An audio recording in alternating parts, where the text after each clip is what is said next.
दोस्तों आगे वीडियो में तेलंगाना के सीएम रेवंत रेड्डी ने गोदी एंकर राहुल कंवल को ऐसा शानदार धोया है जिसे देखकर आपको मजा ही आ जाएगा। गोदी एंकर बड़ी चालाकी से रेवंत अन्ना को पीएम मोदी के करीब बताने की कोशिश कर रहा था, लेकिन रेवंत अन्ना ने उसकी कोशिश पर पानी फेरते हुए उल्टा मोदी जी को ही खरी खोटी सुनाते हुए लपेटना शुरू कर दिया। गोदी एंकर शायद भूल गया था कि रेवंत अन्ना राजनीति में बड़े धुरंधर खिलाड़ी माने जाते हैं। गोदी एंकर के हर सवाल पर छक्के चौके मारकर रेवंत अन्ना ने गोदी एंकर के पसीने छुड़ा दिए। गोदी एंकर खुद की फजीहत होते देख उन पर हावी होने की नाकाम कोशिश करने लगा, लेकिन आखिर में रेवंत अन्ना ने गोदी एंकर को ऐसा धोना शुरू किया कि बेचारे की हालत जल बिन मछली जैसी हो गई। चलिए आपको आगे का वीडियो दिखाते हैं।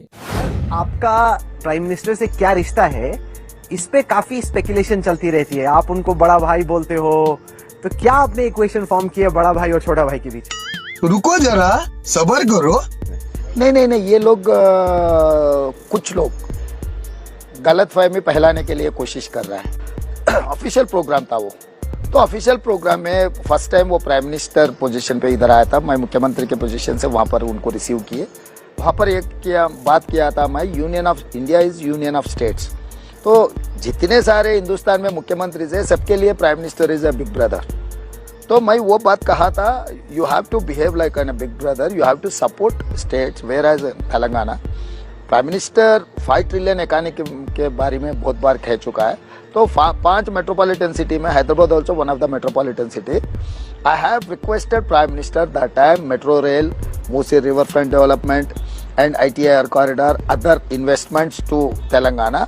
तो वो समय पर मैं ये बात कहा कि आप 13 ईयर्स मुख्यमंत्री थे, 10 साल प्रधानमंत्री थे, तो तेलंगाना अगर डेवलप हो गया, तेलंगाना इकोनॉमी इंक्रीज हो गया, तो आपके 5 ट्रिलियन इकोनॉमी को मदद मिलने वाले।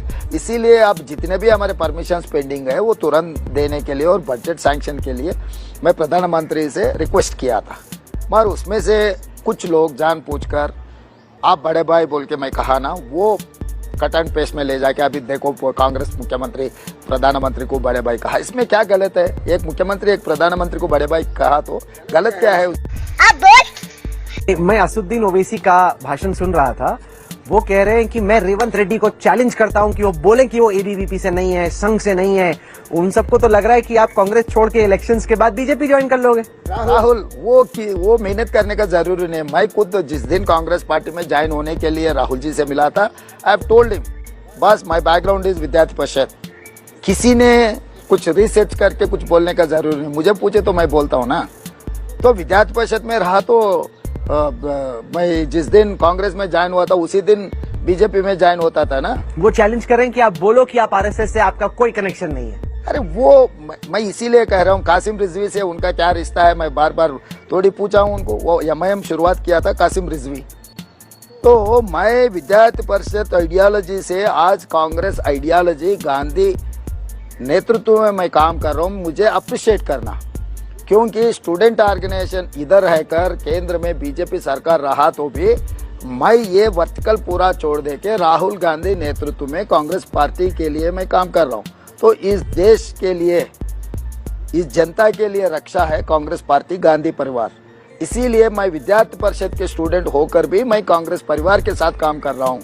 तो मुझे आप लोग सब अप्रिशिएट करना। भाई सोशलिस्ट फैब्रिक में रेवंत रेड्डी जी अच्छा काम कर रहा है, ये कम्युनल फैब्रिक छोड़ दिया, ये लाइन लेकर मुझे अप्रिशिएट करना। मुझे क्यों दबाने के लिए, नहीं तो बार बार ऐसा कमरे में बंद करने के लिए क्यों कोशिश? आपका कोई प्लान नहीं? आप बोल रहे हैं कि एकदम अफवाह फैला रहे हैं आपके दोस्त। भाई अभी लोग जो बोल रहा है मैं खुश हो जाता रहता हूँ, क्योंकि हर आदमी उनका बेट एंड बटर रेवंत का नाम है। वो असद हो, KCR हो, BJP हो। तो तेलंगाना में कोई भी राजनीति में सर्वाइवल होना है तो मेरा नाम लेना ही पड़ता। तो मेरा नाम लिए तो मुझे अच्छा ही लगता है, उसमें क्या है। प्राइम मिनिस्टर मोदी जब भी तेलंगाना में आते हैं बहुत अटैक कर रहे हैं आप गवर्नमेंट के ऊपर। कह रहे हैं कि रेवंत रेड्डी आया और करप्शन आ गई। उन्होंने बोला कि वो फिल्म आई थी RRR, आजकल RR टैक्स है। उन्होंने बताया नहीं RR, लेकिन क्लियर हो गया कि रेवंत और राहुल का टैक्स है करप्शन का। तो कह रहे हैं Congress is back, corruption is back. तो मैं मोदी जी से experience and age wise is next level आदमी है। जब ये बात कह रहा है तब उनके अगल बगल में कौन बैठा हुआ था? लिक्कर स्कैम में जो लोग कंपनीज है वो लोग इलेक्टोरल बॉन्ड्स दिए आपको।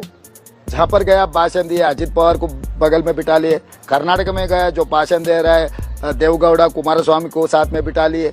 आप असम गए, हेमंत बिश्वा शर्मा को साथ में बिठा लिए। नवीन जिंदल को आप साथ में बिठा लिए।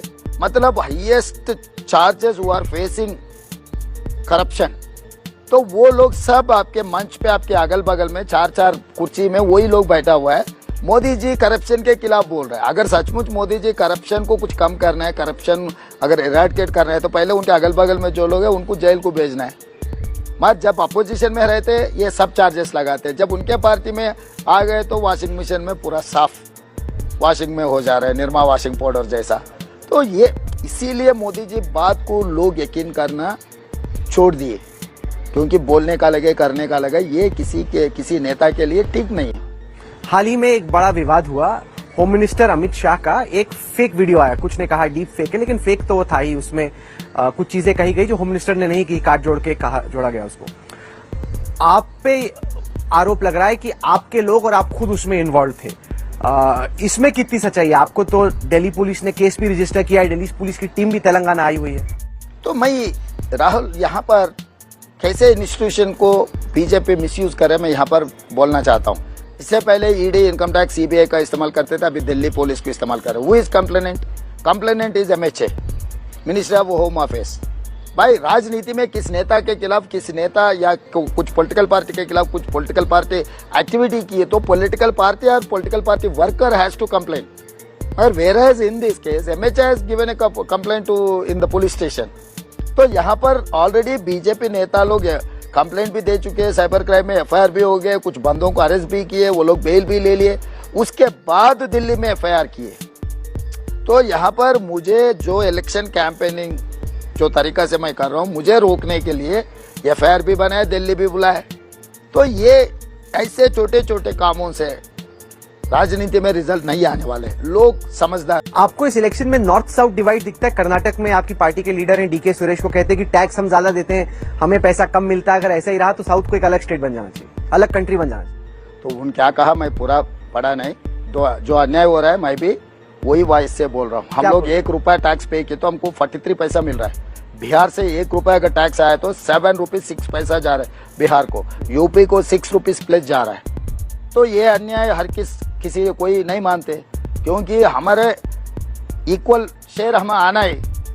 तो आप मोदी जी और अमित भाई दोनों मिलकर पूरा हमारे टैक्स पैसे लेकर और किसी को बांटने में ये ठीक नहीं है। और नेशनल प्रोजेक्ट्स भी कुछ दे रहे नहीं, रेलवेज नहीं दे रहे, नेशनल हाईवेज नहीं दे रहे, कुछ इन्वेस्टमेंट्स तेलंगाना में आए तो डरा के ले जाके गुजरात में ले जा रहा है।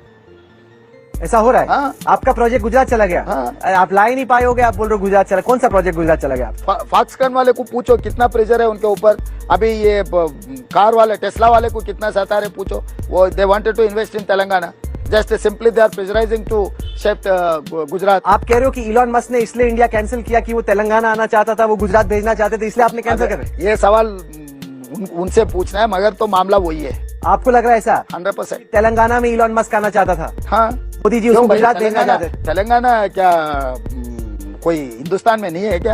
आपको कैसे मालूम कि टेस्ला आना चाहता था? हमारा कनेक्शन हमें, हमारे कम्युनिकेशन हमें है ना, हमें पता है ना क्या किससे क्या कम्युनिकेट करना है, कब क्या बोलना है। तो हम भी जिम्मेदारी से, मुख्यमंत्री कुर्सी में बैठा हुआ है, हम ऐसे सरपंच कुर्सी में बैठकर भाषण नहीं दे रहा हूँ मैं। ये आपने इम्पोर्टेंट बात बोली। Yes, इलॉन मस्क 100% तेलंगाना आना चाहता था। Yes, BJP yes. गवर्नमेंट ने प्रेशर ऐसे डाला मैं गुजरात आपको जाने के। ये इंटरव्यू होने के बाद जितना इधर आने के बाद भी गुजरात को शिफ्ट करवा दिया, वो भी लिस्ट देता हूँ मैं, वो भी लिस्ट देता हूँ आपको। मोदी जी, अमित भाई ने समझ रहा है गुजरात ही हिंदुस्तान नहीं है और बाकी के प्रदेश भी है, तो बाकी प्रदेशों को भी जीने के लिए मौका देना है। मैं एक सवाल पूछना चाहता हूँ सीधा सीधा। Telugu speaking MPs are 42. They have given only 1 cabinet minister out of 42. Whereas Gujarat is having 26 MPs. They have given 7 ministers. Whereas in Uttar Pradesh they have given 12 ministers. Karnataka में एक ही 25 MPs बीजेपी के हैं, मगर एक ही कैबिनेट मिनिस्टर दिए, बाकी के छोटे छोटे नौकरी दिए। क्यों नहीं दे रहा है? मतलब यहाँ पर कोई काबिल आदमी नहीं है भारतीय जनता पार्टी में? प्राइम मिनिस्टर आप लिए, होम मिनिस्टर आप लिए, डिफेंस मिनिस्टर आप लिए, फाइनेंस मिनिस्टर आप लिए, कॉमर्स मिनिस्टर आप लिए, अर्बन डेवलपमेंट मिनिस्टर आप लिए, सब सारे इंपॉर्टेंट पोर्टफोलियोज पूरा आप दोनों ही बांट ले रहे। क्यों साउथ को नहीं दे रहे? क्यों? होम मिनिस्टर यहाँ से है, कौन है? सॉरी जयशंकर जी यहाँ से है, फाइनेंस मिनिस्टर यहाँ से है। कौन finance minister? Nirmala Sitharaman, she is representing from Uttar Pradesh. Rahul, but she comes from this अरे पार्टी। बस, where you are representing that is more important. Prime minister कहाँ से रिप्रेजेंट कर रहा है? आप बोलो, प्राइम मिनिस्टर कहाँ से? वाराणसी। कहाँ है वो? उत्तर प्रदेश। फिर गुजरात वाले को उत्तर प्रदेश क्यों कह रहे? वो खुद गुजरात के है ना। नो बट डॉक्टर सीसीएस के 4 में 2 are from south India. No, Rahul, when you are quoting Mr. Narendra Modi ji is representing from Varanasi, Uttar Pradesh, whereas Nirmala Sitharaman, she is representing from Uttar Pradesh as a Rajya Sabha member.